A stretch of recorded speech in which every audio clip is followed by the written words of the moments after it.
I wanted to talk about a tweet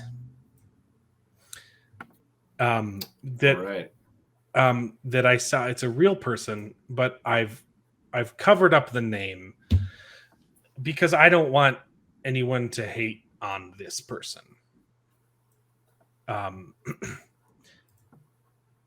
First off, because I don't think it would be helpful. I don't think it would change her mind. And it's the internet is already a disgusting place.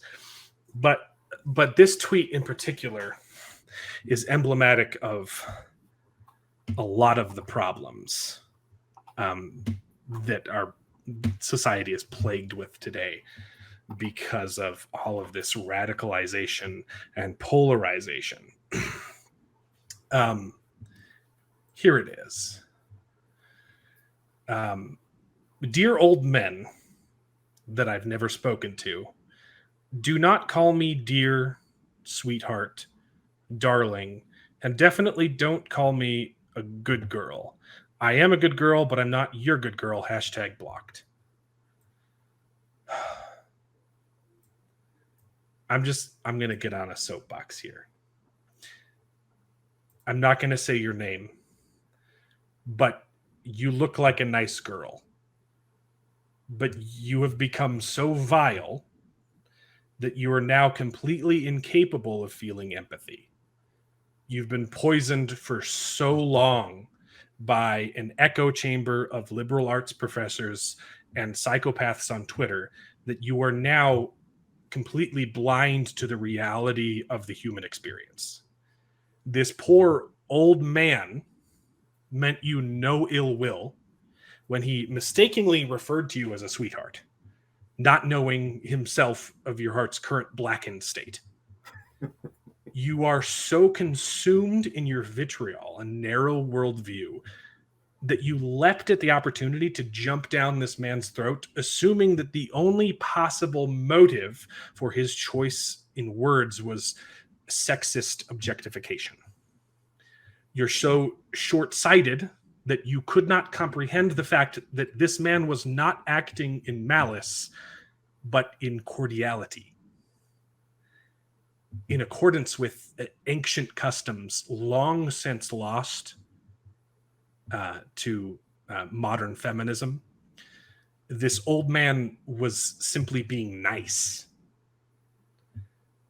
And you managed to return an act of kindness with hate. What a pitiful existence to live in a world where that you believe is constantly working against you. Take the wool from your eyes, stop choosing negativity, else the only thing you will have gotten right here is the fact that no man should ever refer to you as a good girl.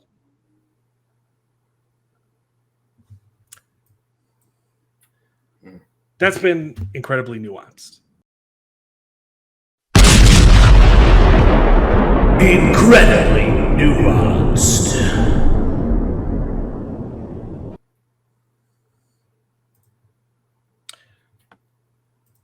Old people just talk that way because they're nice. Yeah. The vilification of people like that, it's so stupid that they're vilifying people trying to be nice. And it sucks because some of it stems from people who have been terrible, but it's like you're calling good evil and evil good, legitimately, straight up. But when you do this, you are minimizing the people who have actually had terrible things happen to them. Yeah. Yeah, that's true. Because you want to be a victim here. Yeah, it was pretty sad. It's also shutting down conversation too, you know. That's my biggest problem. Just like, I'm not going to talk about this. I'm gonna throw this out there, tell you you are wrong and you're a terrible person, and I'm not going to let you give a chance to defend yourself. Because they can't seem to understand that there are sometimes things called nuance. Oh wait, that's the name of the segment. Incredibly nuanced. That's my favorite stinger. She also If you guys took ever the have time if you guys ever have a soapbox, just let me know so I can use that. incredible Okay. nuance. That's a good stinger. She also took the time to spell out hashtag. And that's not how hashtags work. Just a side note. All this hashtaggery. I'd love to even highlight some of what Martina was saying there. The difference between, like, there are people who use these terms of endearment to demean, but to pretend like the only time it's ever used is to demean is willful ignorance. And, yeah, like if you do it in like unnecessarily. a Boston accent, like oh come over here, sugar, come over here, sweetheart, give me something. You know, like yeah, okay, that's swarmy, okay. But she was talking about old people. Yeah, That's just part of their dialect. Mm-hmm. Yep. And unfortunately, that's been trained out of us because we're not allowed to do that. Yeah, we're not allowed to be gentlemen anymore. yeah. It's pretty ridiculous. Sweetheart. Imagine getting offended by an old man saying, "Oh, thanks for bringing me my food, sweetheart. That was lovely of you." Yeah, she's got an nerve. example right above that too. Don't call me a sweetheart. I'm not your good girl. That's the other thing about the tweet. She said, "Don't call me good girl." Oh, thanks for that, good girl. And she says, I am a good girl, but I'm not your good girl. Based on what you said, the old man wasn't implying that you belong to him. In any way, shape, or form. He was calling you a good girl. Yeah. Oh, sorry, Martina, you're upset that we didn't use your example. The security guard at your school used to call you Mika, which means my little girl. Yeah. My daughter, my girl. Yeah. Yeah, my daughter specifically. But yeah, it doesn't actually mean you're my daughter. But yeah,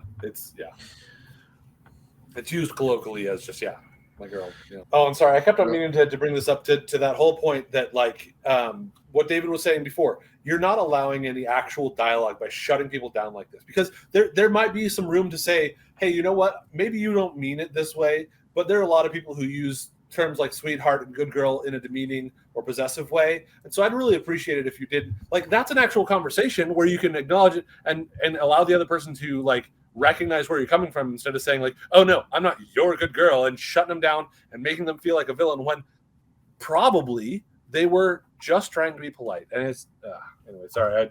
That was a piece of the connection that I wanted to make earlier that I forgot to, but yeah. I really like this quote.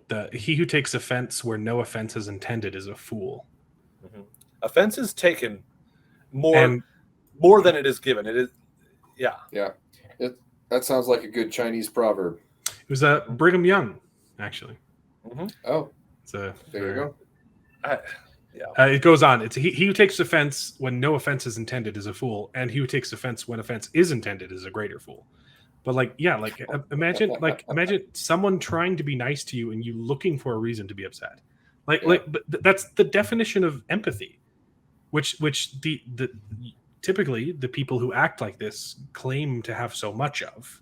They're like, oh, we're the empathetic left, right? We care so much about not offending people. 99%, right? Yeah. But they're completely devoid of empathy. They're completely incapable of understanding that people think differently than you. And to get offended at an old man who's trying to be nice to you is so moronic. And then to Jacob Ironside's point right there, but it's okay to just completely say like, oh, all men are terrible, all men are awful, men get out of here, we don't care about you, we don't want you, get out, and that's not bad somehow. Yeah,